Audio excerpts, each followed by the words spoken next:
Hey everyone, this is Keegan from National Powersports. This one-owner 2019 Harley-Davidson Freewheeler with only 3,320 miles passes New Hampshire State inspection and runs well. It comes equipped with ABS, traction control, cruise control, and reverse. It's been upgraded with 15-inch handlebars and a chrome rear bumper.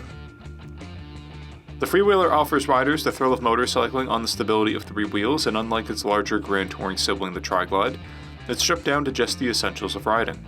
Powered by a Milwaukee 8 114 cubic inch V-twin motor, the Freewheeler puts 122 foot-pounds of low-end torque through a 6-speed transmission.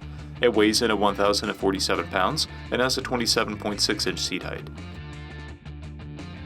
To see everything we know about this vehicle, including full mechanical and cosmetic condition reports, the service repair order, high-resolution photos, and more, please visit the listing on our website.